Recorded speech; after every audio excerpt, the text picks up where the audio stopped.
Hey everybody, welcome back to my channel. I'm TJ, the creative behind TJ's Magic Touch. And in today's video, I'm going to be sharing with you guys how I use the fabric circles that I cut out with Namor in my previous video. So right here in front of me, I have a cover button kit as well as a set of earring posts and backs. Everything shown will be listed and linked below for you guys. This clear piece in my hand is your template and it is found in your cover button kit. So if you choose to cut your circles by hand versus using a cutting machine, this is the piece that you will need. You lay this piece onto your fabric, you trace a circle around it, and then you cut whatever image that is shown in the center of that tiny circle is the image that will cover your button. Personally, I wanted to use the same fabric showcasing different designs or angles for them to not be so uniform yet still matching. So that's why I chose to go the route that I did with using a cutting machine.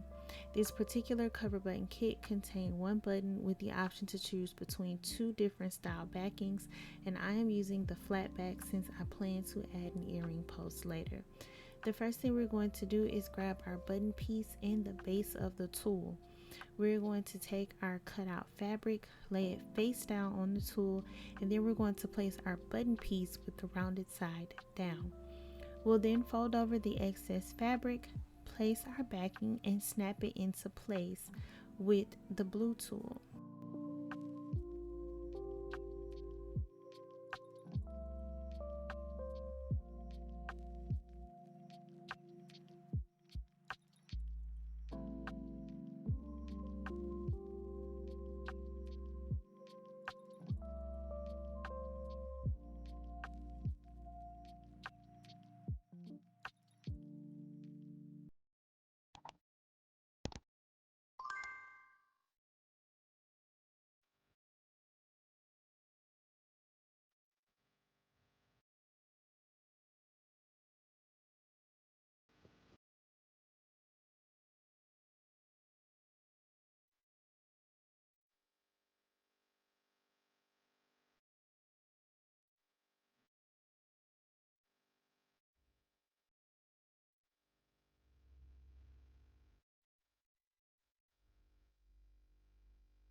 The tricky part that I found with doing this is making sure you don't have too much fabric, too little fabric, making sure you're applying enough pressure, but not bending or damaging the backing in the process.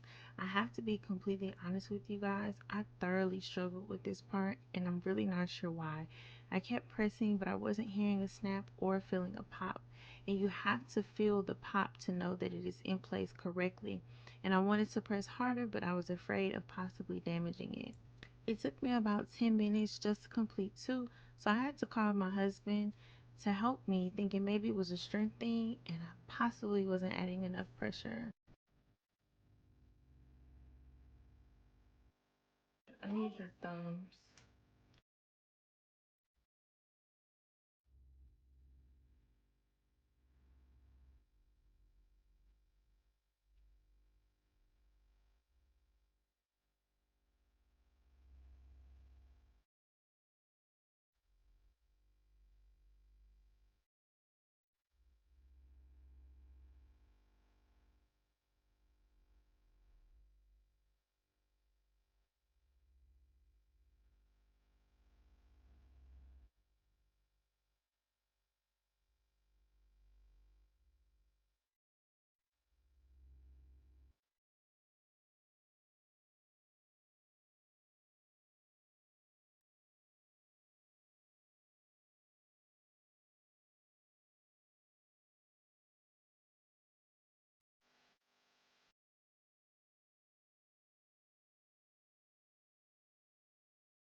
Push the blue piece down into the clear piece.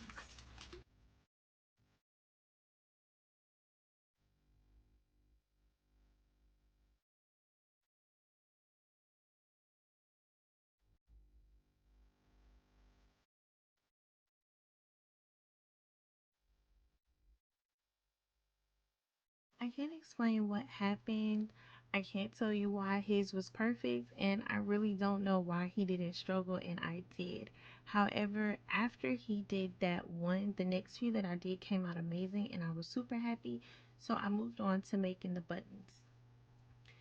So in my last video, I told you guys that I did continue to cut with Namor, even though I did not put every single time I cut fabric into that video. This is one of the things that I was doing.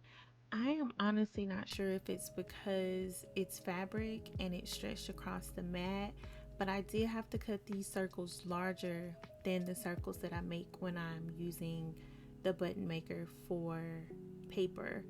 So I cut the fabric just a little bit larger. I put in my metal button piece, put the fabric down, closed the button maker as normal. Then I did the same with the backing. So all of the steps were the same with the exception of I did have to make my circle relatively larger than when I make a button with paper. And as you can see, all of my attempts at the bottom, I kept cutting fabric until I got it right, because accessories is something that I want to offer, and I don't want to offer anything that I did not try my absolute best at. So here are the buttons that I'll be putting the earring posts on. Another thing that I am going to share with you guys, since recording this video, even though there is a maybe 2-month gap between uploading, I think I have decided to not use the E6000 anymore.